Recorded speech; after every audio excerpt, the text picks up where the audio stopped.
Hello friends, welcome to my channel. कैसे हैं आप सभी? मुझे उम्मीद है आप सभी अच्छे होंगे।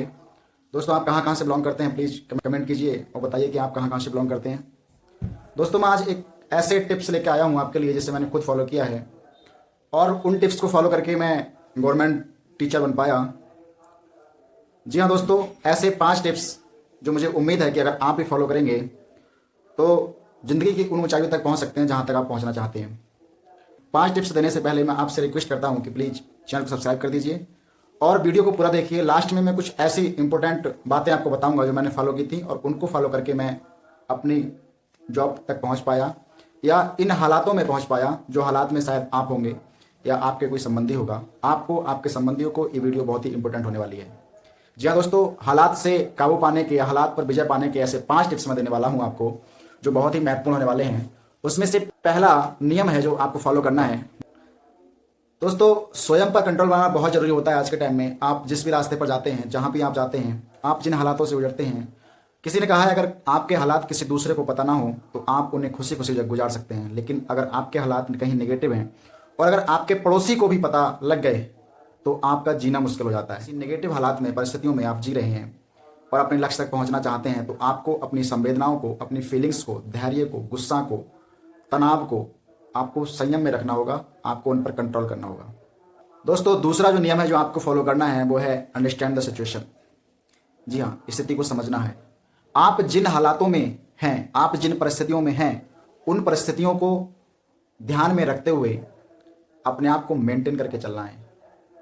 आप अगर एक किसान के बेटा हैं तो आपको अपनी इनकम अपने विवेक के अकॉर्डिंग चलना होगा। अगर आप किसी डॉक्टर के बेटा हैं तो आपको अपने हालात के हिसाब से चलना होगा। अगर आप किसी ऐसे घर से जन्मे हैं जहाँ पर आर्थिक समस्या है, जहाँ पर कोई ऐसी समस्या है जिसका समाधान जल्दी नहीं हो पाए, तो आपको उन्हीं हालातों, उन्हीं सिचुएशन के हिसाब से आपको मेंटेन करके चलना होगा। जी हाँ दोस्तों, मैं ये नियम बता रहा हूँ जिनको मैंने खुद फॉलो किया है, जिनको खुद फॉलो करके मैं एक गवर्नमेंट टीचर बन पाया हूँ। जी हाँ दोस्तों, ऐसे ही 3 नियम और हैं। जी, अगर आपने चैनल को सब्सक्राइब नहीं किया हो तो चैनल को सब्सक्राइब कर दीजिए। तीसरा नियम है समय का सदुपयोग करें। जी हाँ दोस्तों, आपका टाइम ही सर्वोपरि है। दोस्तों, हर किसी व्यक्ति के पास 24 घंटे होते हैं। मुकेश अंबानी के पास भी 24 घंटे हैं, अडानी के पास भी 24 घंटे हैं, बिल गेट्स के पास भी 24 घंटे हैं, मजदूर के पास भी 24 घंटे हैं, आपके पास भी 24 घंटे हैं, मेरे पास भी 24 ही घंटे हैं। लेकिन दोस्तों, अगर आप अपने 24 घंटों में आप अपने लक्ष्य को ध्यान में रखते हुए अपने समय का सदुपयोग कर लेते हैं तो आप अपने लक्ष्य तक आसानी से पहुंच सकते हैं। जी हाँ दोस्तों, हर किसी के पास उतना ही समय है, बस अगर समझ अपनी अपनी है उस समय को सदुपयोग करने में, उसका मैनेजमेंट अपना अपना है उस टाइम को मैनेज करने में, तरीका अपना अपना है उस टाइम को मैनेज करने में। अगर आप जॉब में हैं तो अपने हिसाब से उस टाइम को मैनेज कीजिए। आप स्टूडेंट लाइफ में कहीं किसी भी कोर्स की तैयारी कर रहे हैं, किसी जॉब के लिए तैयारी कर रहे हैं तो आप अपने टाइम को अपने हिसाब से मैनेज कीजिए। दोस्तों, ये मैं ऐसे टिप्स नहीं दे रहा हूँ जो कहीं से किताबों से पढ़ के दे दिए या 5-10 रुपए की किताबें मिलती हैं उनसे पढ़ के दे दिए। मैं वो टिप्स आपको दे रहा हूँ जो मैंने खुद फॉलो किए हैं या जो मैंने और लोगों से पढ़े हैं। डॉक्टर एपीजे अब्दुल कलाम की बुक्स पढ़ी, उनमें जो उन लोगों ने फॉलो किए, और विवेकानंद जी की बुक पढ़ी मैंने, उसमें ये देखा, मैंने सबका निष्कर्ष निकाल के आपको वो टिप्स दे रहा हूँ। चौथा नियम है जो आपको फॉलो करना है वो धैर्य बनाए रखना। जी हाँ दोस्तों, धैर्य एक इतना इंपॉर्टेंट होता है किसी टारगेट तक पहुँचने के लिए। आपको लक्ष्य तक पहुँचने के लिए आपको बीच बीच में अपना मन को संतुलन बनाए रखना होगा। आपको बीच बीच में लगेगा कि यार हम कहाँ आ गए, कि हम कौन से रास्ते पर पहुँच गए, पता नहीं हम पहुँच पाएंगे नहीं पहुँच पाएंगे, या बहुत सारी नेगेटिव थॉट्स आते हैं या कुछ बाधाएं भी आती हैं, तो उन्हें धैर्यपूर्वक सहन करना सीखिए। अगर आप अपने लक्ष्य तक पहुँचने के लिए उन बाधाओं को, उन रुकावटों को धैर्यपूर्वक समाधान ढूंढेंगे तो मुझे उम्मीद है कि आप अच्छे लक्ष्य तक पहुँच पाएंगे, अपने लक्ष्य तक पहुँच पाएंगे। जी हाँ दोस्तों, और लास्ट और अंतिम नियम है जो आपको 110% सफलता तक पहुंचाएगा, पॉजिटिव थिंकिंग। दोस्तों, ये इतना इंपॉर्टेंट नियम है।